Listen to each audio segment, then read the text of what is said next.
So we're looking at submitting from mount. One of the great ways of submitting from mount is forcing my partner's back. Obviously, whenever I can take my partner's back, especially if I cannot build height, if I manage to have him flat on his belly, that's probably the single best position in all combat sports. One of the great ways of forcing the back is to use a half Nelson. I can do this off the get-go, or I can do this from a single or even double chest wrap. Let's do it from a relatively neutral mount. So I'm pinning the arm, and now for whatever reason I don't want to go to a single chest wrap. Maybe your partner is very good at kipping. Maybe your partner, you've tried this already and it just doesn't work. You weren't able to lift the elbow above, your partner is just too strong. Whatever the case might be, you want to play with the Nelson because it's also a very, very stressful position. So from this position in which I pinned my partner's arm, I want to start almost vibrating my arms and kipping his wrist 45 degrees up.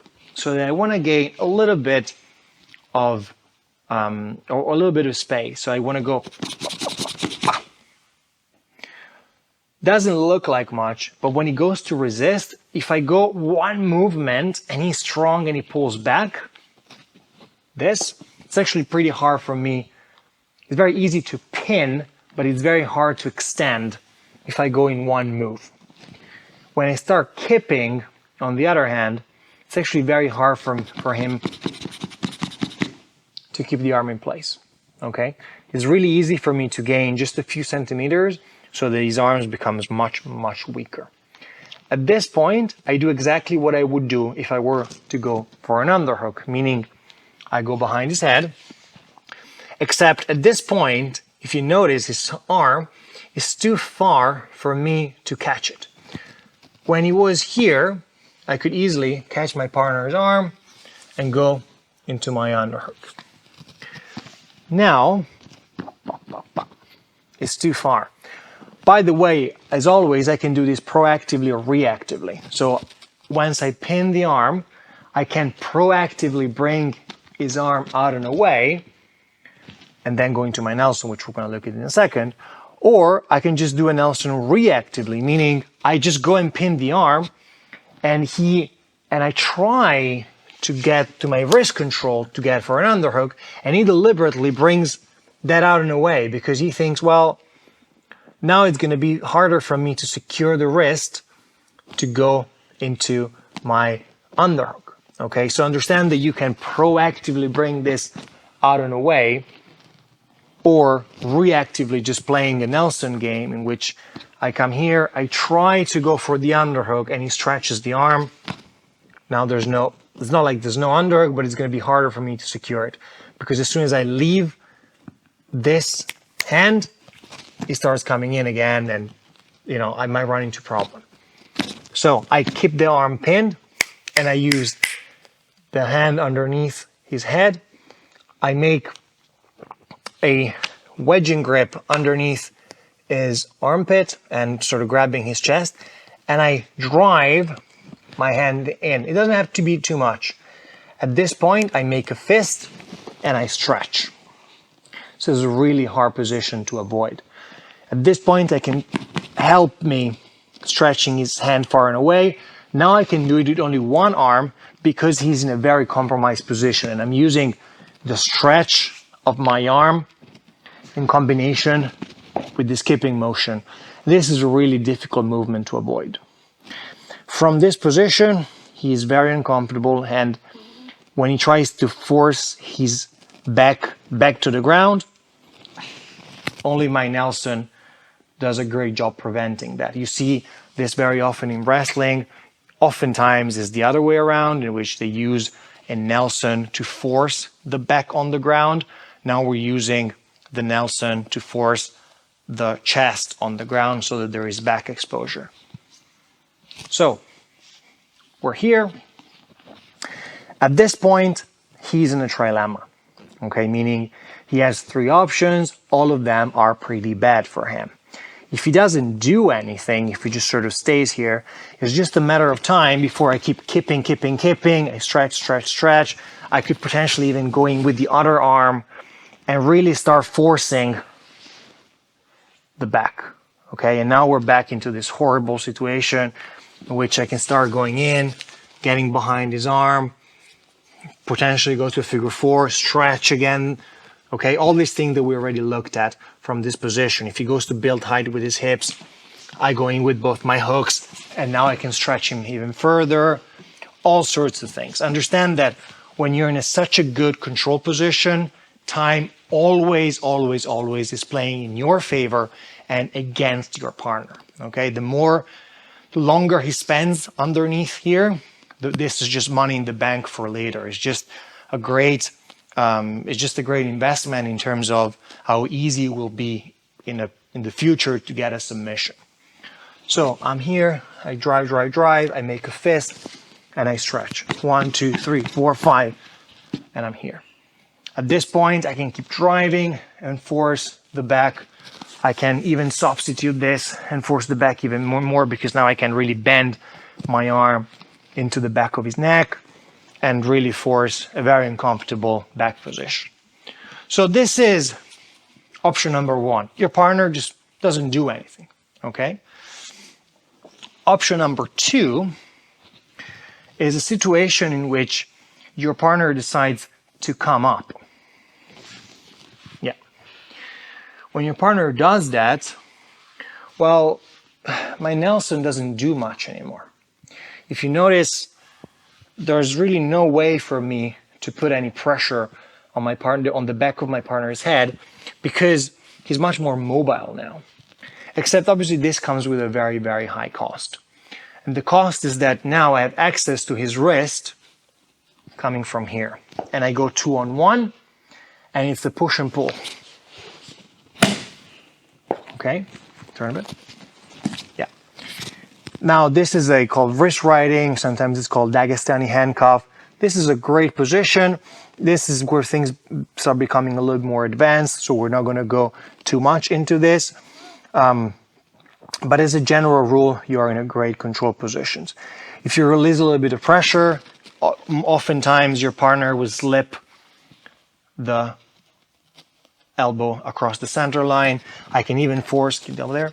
I can even use my shoulder to force my partner to bring the elbow across the center line, in which case, again, I can go underneath and behind my partner elbow, and I can start stretching with this sort of ratcheting move again.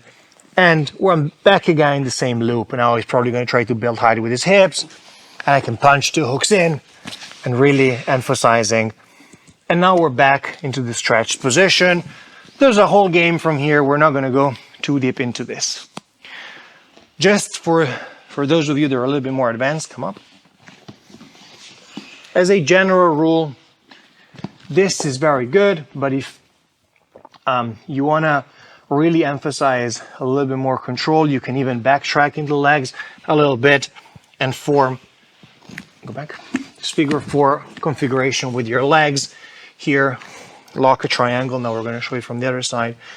Really bite right above his knee, and you can start driving back and really emphasizing pushing with the shoulder, opening. There's all sorts of things that you can do. You see this especially in MMA. This is Khabib's game. This is basically the game that made him famous. If you look at it from the other direction, I'm here, I have full mount with my wrist riding grip. I want to slide back, bite above the knee, figure 4, walk, and drive. As I said, we're not going to go too deep into this, but understand that there's a whole game that, generally speaking, is targeted towards a back take because there's tons of back exposure. So this is the second horn of the dilemma. I go, pa, pa, pa. He comes up. My Nelson doesn't mean anything, except now I can pin his wrist in place, going to 1, push and pull, and really let him carry my weight for a prolonged period of times. From here, I can use my shoulder to force his elbow into the ground, reach behind, and force even more back exposure and really cook my partner for extended period of time. The third horn of the dilemma is probably what you're going to get most, I would say, especially at beginner's level, is a situation in which my partner go and hold his own hand. So it looks like this. Not quite, wait until I get, yeah, bum, and I'm here. A very disciplined opponent will do what he was doing, which is keep this frame. Obviously, this is very uncomfortable to keep because I'm really separating his shoulder from his neck. So that's not going to be easy. But eventually, this is what a very disciplined opponent will do, especially in the beginning, in the early stages of this position in which he's still relatively fresh. The longer he spends in this position, the higher the chances is that he makes a mistake because of the amount of stress he's experiencing and, maybe 1, 2, 3 minutes of this.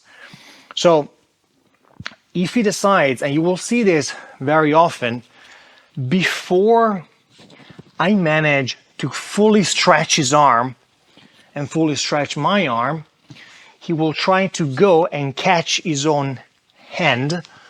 Here, it will go, yeah. Obviously, if he lets me go all the way, there's no amount of reaching out and catching will do anything. This is just a full-blown back exposure, okay? But in the very early stages of the move, yeah,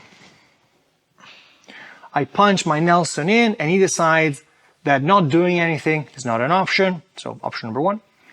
Coming up is also not an option because he knows that there's a Dagestani in place, or he just doesn't know that that's a good way to prevent me from putting pressure on the back of his head. And he decides that he wants to just fight this, bringing his, and then just bring everything back and maybe start clearing. Sometimes you see people clear this with the hand. They really try to, yeah, exactly. They try to clear that, okay? Except this comes with a very, very high cost. So the third horn of the dilemma, first of all, it doesn't do anything. Second horn, it comes up. The third horn of the dilemma is a situation in which he grabs his own hand. 1, 2, I'm about, yeah, there you go. And he tries to punch everything in. Yeah, and eventually I lost everything, and so everything falls apart. As soon as I see him going for his arm, I'm back where I was in the beginning of the series. I just use my chest to lock everything in place. I go behind, and now we're back where we were, okay? I can start going in figure 4, and then opening up again, rocking chair back, all sorts of things, okay? Understand that, again, this is a manifestation of this very basic dilemma between pinning the arm and passing the arm. If you remember in the very beginning, I said you can either do it proactively or reactively. You can either proactively pass the arm or reactively, as in I go to pin and he passes the arm as a reaction. This is a perfect example of this. So I pin the arm, I go to my Nelson, and he passes the arm to prevent that, and that's what feeds me into figure 4, back exposure, and all this sort of things. Okay, so 3 horns, he doesn't do anything. I go 1, 2, 3, I punch in, stretch even more. Now I can even substitute this to make it even more uncomfortable. Otherwise, it just keeps turning. I go behind and I just flat him out. Horn number 2, he comes up, wrist right. And now again, I force the back with my shoulder until his elbow passes. And once again, I flat him out. Or he goes, catches his own hand. I catch it, and we're back to square 1. Okay, you see, it's a trilemma. It's a trilemma. Every position basically leads into severe back exposure.